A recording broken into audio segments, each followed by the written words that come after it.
अस्सलामुअलैकुम फ्रेंड्स, मैं आज आपको HTML के इंट्रोडक्शन देने वाला हूँ। HTML टिम बर्नर्स-ली ने इन्वेंट किया था। HTML का फुल फॉर्म है हाइपर टेक्स्ट मार्कअप लैंग्वेज।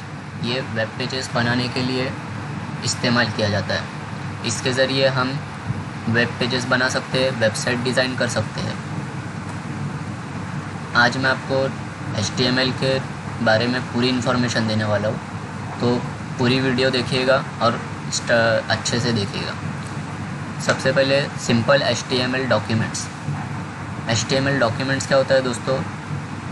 हमारे जो डॉक्यूमेंट्स जो होते हैं, जब हम वेब पेज बनाते हैं HTML का, तो उसके अंदर बहुत सारे टैग्स होते हैं, बहुत सारे कंटेंट्स होते हैं, वो सबको HTML डॉक्यूमेंट कहा जाता है। सबसे पहला टैग जो है डॉक टाइप HTML, उसके बाद HTML, फिर हेड, फिर टाइटल।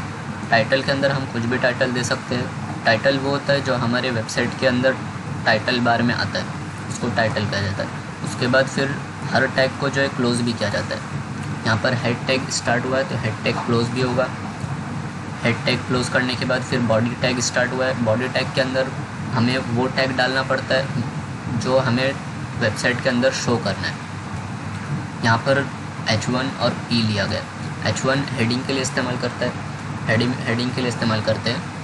H1 सबसे लार्जेस्ट हेडिंग होती है, H2 उससे थोड़ी स्मॉल, H3 उससे थोड़ी स्मॉल, H4 उससे स्मॉल, H5 उससे स्मॉल, H6 सबसे ज़्यादा स्मॉल, H6 लास्ट है, उसके बाद कोई हेडिंग नहीं होती। उसके बाद सेकंड टैग इसमें P लिया गया है। P means paragraph.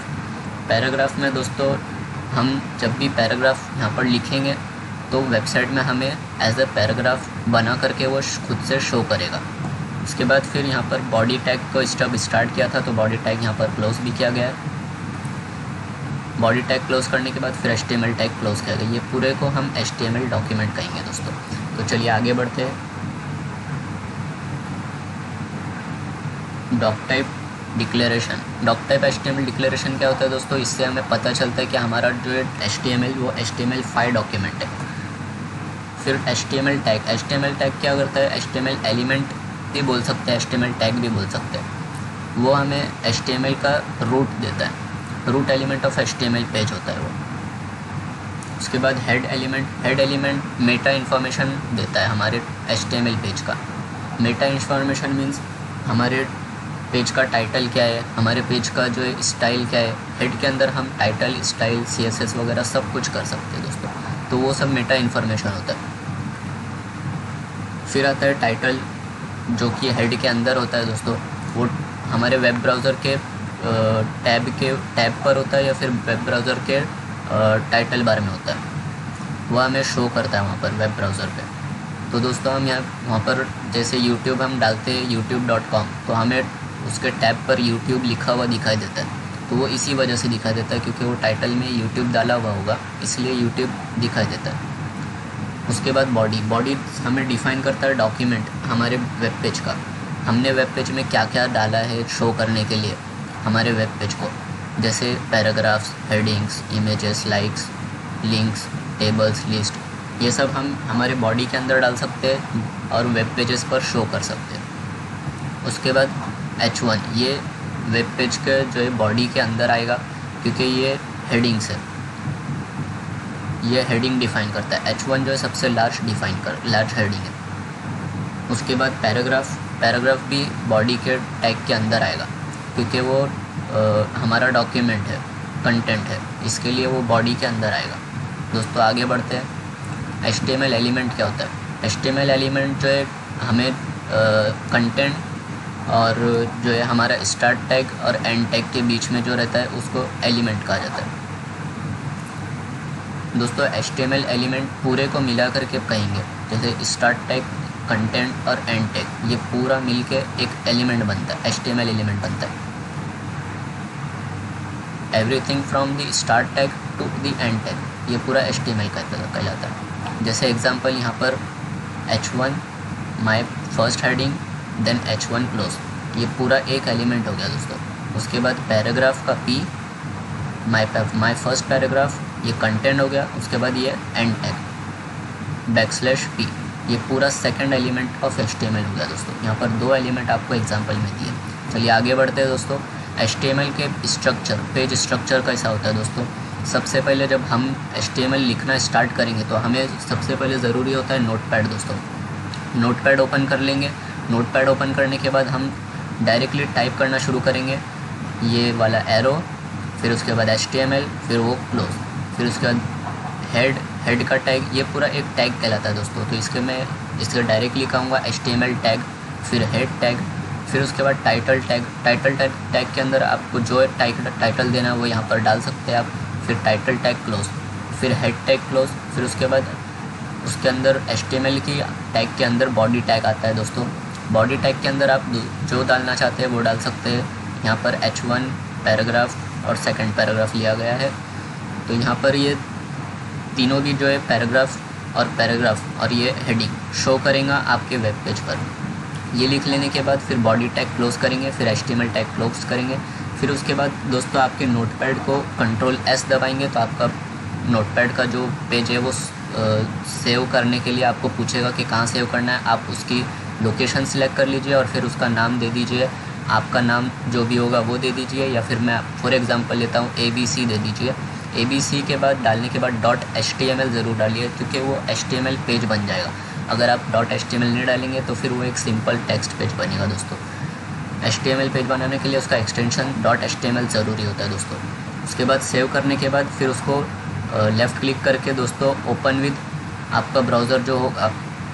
मेरा तो ब्राउज़र क्रोम है, इसके लिए मैं क्रोम में ओपन करता हूँ। तो क्रोम में ओपन करने के बाद आपको दोस्तों ये इसकी हेडिंग, इसका पैराग्राफ और इसका सेकंड पैराग्राफ ये भी दिख जाएगा। मैं अभी फ़िलहाल नहीं कर रहा हूँ दोस्तों, क्योंकि मैं अपने अगले वीडियोस में आपको समझाने वाला हूँ।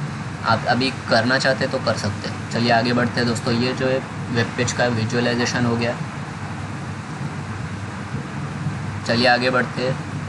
यहाँ पर जो है वेब ब्राउज़र का जो पर्पज़ है, वेब ब्राउज़र क्यों ज़रूरी होता है। वेब ब्राउज़र जो है हमारे HTML के पेज को करेक्टली डिस्प्ले करने के लिए इस्तेमाल होता है, या फिर हमारे वेब पेज को किस तरह डिस्प्ले होना है वो उसको डिटरमाइन करता है। जैसे फॉर एग्जांपल यहाँ पर इस फ़ोटो में दिख रहा है हमारा जो है ये फर्स्ट हेडिंग और फर्स्ट पैराग्राफ जो जिस तरह से दिख रहा है, ये जो है वेब ब्राउज़र का काम होता है दोस्तों।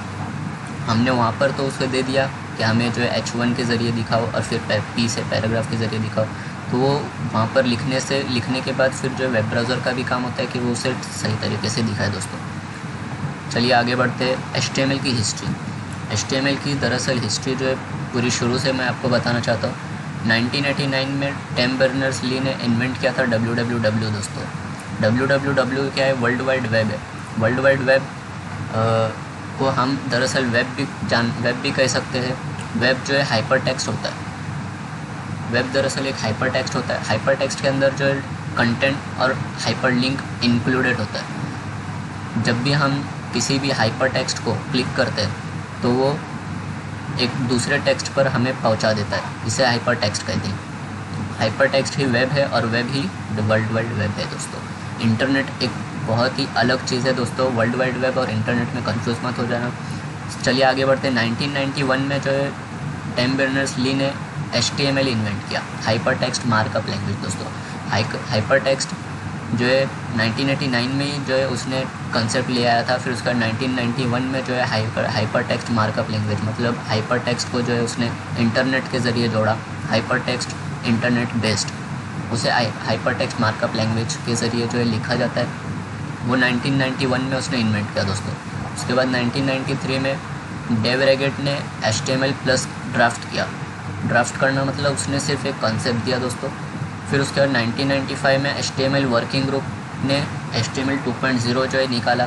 फिर 1997 में HTML3, 1999 में 4, फिर 2000 में XHTML 1.0। फिर उसका 2008 में जो है HTML5 का फर्स्ट पब्लिक ड्राफ्ट आया दोस्तों। HTML5 मुकम्मल नहीं आया, उसका सिर्फ पब्लिक ड्राफ्ट आया दोस्तों। उसके बाद 2012 में उसका लाइविंग स्टैंडर्ड आया। फिर 2014 में HTML5 मुकम्मल आ गया। फिर 2016 में दोस्तों HTML 5.1 आया। 2017 में HTML 5.1 का सेकेंड एडिशन आया दोस्तों। फिर 2017 में ही HTML5 का 5.2। ये दरअसल वर्ल्ड वाइड वेब जब इन्वेंट हुआ वहाँ से लेकर के आज तक के जो है सब उसने वर्जन्स दे दिया है दोस्तों। मैं दोस्तों अब जो मैं ट्यूटोरियल बनाऊंगा आगे उसमें मैं HTML5 स्टैंडर्ड इस्तेमाल करूंगा और उसी को मैं आपको सिखाऊंगा। Thanks for watching. अल्लाह हाफिज़।